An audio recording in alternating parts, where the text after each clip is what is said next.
Hi, this is Boyd. Okay, this is attempt number 4 at trying to make a video to show how to repair the Airtap water heater.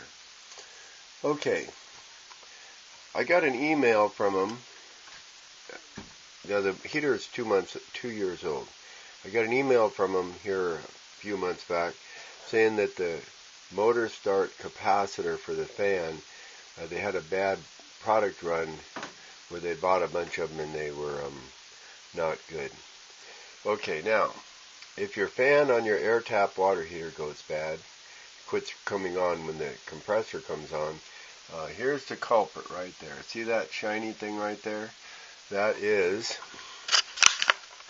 I made a little thing here. Sorry, I can't find my tripod. So, I'll try to get some light up here to where you can see this. The replacement I bought was a Dayton 2MEG8 fan, motor start, capacitor, 15 microfarad, 440 volts AC. Okay, so now let's get down to the nitty gritty. This is what the capacitor looks like. I'm trying to do this without my tripod. I can't find it. I don't know what happened. Here's the original one, but if you could find one just like the original one, you wouldn't want it because they have some problems. God, I don't think I'm going to be able to get you to see it. Anyway, there's 2 conductors on top, 2 white wires on one side, a blue wire on the other side. You just got some relays and stuff in there. It's all cool. As you can see, this heater is powered up. It's in I think I'm going on the 3rd day of it working just fine. So the repair was successful. The way you get this thing apart is, see this part that I'm showing you here? That's the control panel. You slide it up so there's a gap. That gives you access to those 2 screws. You pull this part out of the way. That gives you access to those screws on those bands. And that just opens up the whole front of the water heater. Now, as you can see, when they did the install, I've got a real tight location. They got the expansion tank up over the top of the heater, which they didn't have much choice. This is a real tight installation. So what I ended up having to do is I had to pull the fan assembly completely out of there so that I could bring the cowl up and over. Now the significance of that is I initially changed that capacitor without pulling the cover. Here's the cover right here. What I did is I stuck my long screwdriver through the holes, and I actually was able to access the screw that hold that capacitor in there, and I was able to remove it. See, the thing is, this is the top of the heater, and this is the cover that covers up the filter. You take that off, and you just grab this with your hand, and you just lift the cover right off. So then you just end up with this cowling with no top, and you can actually get on a ladder and stand up and look down, and you can work on it without taking hardly anything. There's no screws holds this on. This just lays on top there. There's no screws. So anyway, I was able to get that thing out of there, and just to show you, to give you a visual what's going on here, that's the filter right there that you would use to access through that hole. See, it just goes up like that. Okay, to give you a little tour of the heater, just so in case you have any other issues. See that plug right there? That's the anode. That's what keeps it's a sacrificial metal to keep the tank from corroding. That has to be replaced, I don't know, every 2-3 years or whatever. See those 2 rubber caps there? They're kind of hard to see because everything's black. There, now you can see them. Those are 2 electric heater elements. One of them is hooked up, and the other one is not. The one that's not is just a spare in case the other one gives you some trouble. And the wires just come up in here and they feed into the little contactors there. So, they've given you an extra electric heater already installed. all you gotta do is just hook the wires up to that other one, gives you any grief. There's another issue that Airtap had. This condenser coils right here that you see right there, and there's a Panasonic compressor. They had a 6-month shutdown when they weren't producing heaters. And they had a bunch of those condenser coils sitting on the shelf, and they got contaminated during that 6 months. So if you've got a compressor issue, a cooling freon type issue, what's going on is those condenser coils got contaminated at the factory during that 6-month shutdown because they weren't properly capped off, anticipating a 6-month sitting on a shelf. So you've got contaminated freon. Now that's the only two issues that I've heard of associated with this heater. The condenser, the capacitor, which I showed you right here. It's an easy change. It holds in with one screwdriver, and you just buy whatever you want. But this is something that I know works. And it wasn't an exact replacement, but it's close, and it works. And something that's close and something that works, hey, that's good enough for me. So that's cool. That's what that's how I fixed it. This heater is actually under warranty, but Airtap, or Airgenerate, is the actual company name. Airtap is a product name. And supposedly they're going through some trouble because of these problems associated with the bad capacitors, and then what really killed them is all those contaminated condensers. So rumor has it they've decided to go out of business. So hopefully someone will buy them up and continue to produce this excellent product. I got this product half price because Puget Sound Energy had some federal grants, and Smart Water Heater, they kicked in a bunch of money. So the bottom line is you get a $3,000 water heater for about half price. So that was a pretty cool deal. I feel pretty fortunate to have it. And as far as this repair is concerned, it's somewhat problematic getting it apart. There were some screws here, and there was one screw back here in the back here, and then there was one screw back here on the back corner. No big deals. One thing that I'm going to make a slight change here, that this is just me. I find that the fan motor is running at a little higher temperature that I feel comfortable at. Sorry for all the jiggle, but I'm doing this one-handed, no product. Can you see? Yeah, right there. You see that imprint in the foam? That's where the fan motor is pushing up against the foam. And as you can see, those little slash marks around, those are cooling holes. Well, obviously, no air is going to get through those cooling holes because it's up against the insulation. What I'm going to do is I'm going to cut about a 6-inch circle that insulation away, and I'm going to take a drill motor and I'm going to drill holes that'll look kind of like this in a 6-inch circle around there to hopefully when the compressor kicks on and starts drawing air to evacuate the heater, that it will draw a little air past that motor and cool it down a little. I'm sure it's within what Airtap considered, or Airgenerate considered acceptable for heat rise, but I would like to cool it down a little. Oh, by the way, this filter right here, let's see if you can see this filter. This is on the discharge port, and you can download shop manuals off of the Airgenerate site and just Google it. You don't even have to go direct to the site, or you can go direct to the site.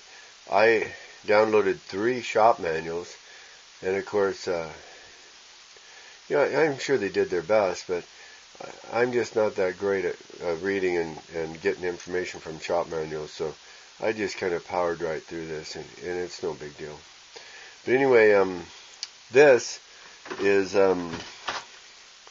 see this hole right here? There's a screw right there. It sits right there.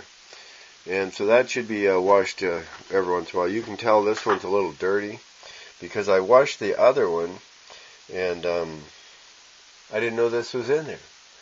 So I done missed that one. But that has nothing to do with the failure. Oh, and I'm also going to punch a hole there in that wall and run the discharge cold out, because this room is actually a little bit small. We keep the door open to give it some ventilation but this room chills down pretty quick. I think the discharge temperature from the compressor was about 45 degrees, so that's pretty cold. And our ambient temperature in this area is usually warmer than that. So if I blow a little air out of the house and it vents some air back into the house from some other place, it's like no big deal. It's kind of a wash. So I'm not worried about that. But I really do need. This room is 12 by 18, and that's kind of a little not adequate for what the heater should have. So I really need to vent it outside. I already got a 6-inch hole saw to blast a hole in the wall and still have it look pretty clean. So, and I got to get that done. So anyway, hope this video helps you in your ventures as far as this. There's one other thing I wanted to tell you, and that's that when I took this apart, let's see if you can see down in there. This is the fan cage. See that corrosion down there? Right at the very bottom. I'm not sure if that happened in the 2 weeks that this was not running. And occasionally the compressor would kick on without the fan. But there was moisture down in there, and I got some corrosion down there. So I'm going to paint that with some Rust-Oleum white semi-gloss enamel and see if I can't give that metal a little more protection. So, just for a heads up, if you happen to have your whole system apart, it don't take much to take the shroud off of there, and then the fan just kind of sits there. This thing's still in a test mode here. I'm reasonably certain it's going to be just fine, but I needed to get this video done first, and I'm not technologically too savvy here, so this is attempt number 4. Hopefully this video will turn out just fine. I got to get it uploaded to YouTube. And I want to give a shout out to the people that helped me by installing this. I don't know if they're national or just local, but it says Fast Water Heater there. See right there. And the number right there is 1-800-THINK-FAST. In other words, when your water heater goes out, think fast. So anyway, they're pretty good people. Like I say, I don't know if they're local or if they're nationwide. I'm not sure. But it's fastwaterheater.com. And they did me good. And I'm not an easy person to make happy. They had some challenges making me happy, but that's just because I'm pretty picky. I have a very analytical mind. I analyze everything to death. And it's hard to make those kind of people happy. So, they had their challenges, but they're good people, and they strive to get everything just the way you want it, and that's what they did. So it's all cool. And, I'm going to sign off here. I don't want to ramble, but this is an excellent water heater. If you've got one, you're pretty fortunate, because we don't know what the future of the availability is going to be. Hopefully a company will buy them out and they'll continue to produce an excellent product like these people have. But like I say, with that little bit of a corrosion issue, if they would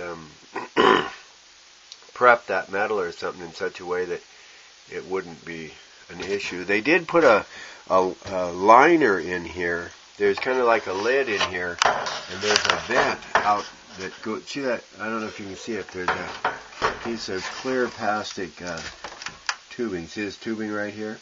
Well, that clear plastic tubing drains a drain pan, and it's not likely to get any condensate in there, but I don't know if you can see. Anyway, maybe if I get the light over here just right. I gotta be careful because I don't want to mess up my condenser coils here. Oh yeah, you can see that little reddish in there? That little bit of a reddish is corrosion that came off of that cooling fan, the shroud for the cooling fan, and it came down into the tray. So I'm not sure if that is because I had a 2-week delay on getting this fixed, because when I tried to get a hold of Airgen, they didn't get back to me. Well, that's because the factory's in a shutdown mode. And it's not likely that they're going to start back up anytime soon.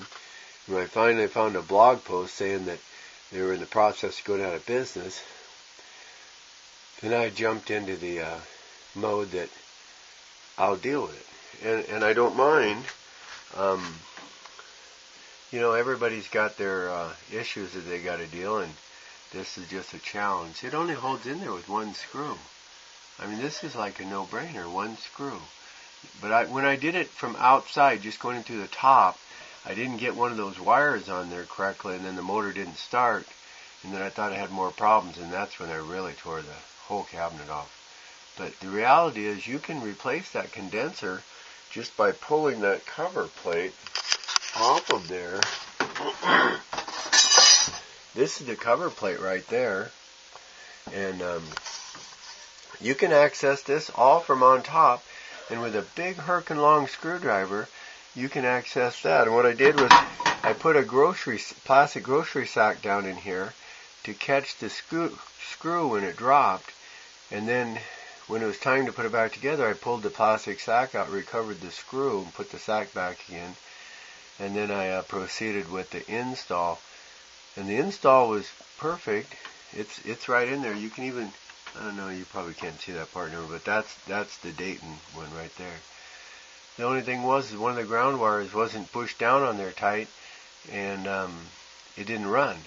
And then I went into paranoia mode, because I knew that even with before I took anything apart, when I was trying to figure out what was going on, I could feel the heat radiating out through the back of that case, between the wall and the case, where that fan motor was emitting heat out through the cabinet. And so I thought, oh no, that motor's going to be fried.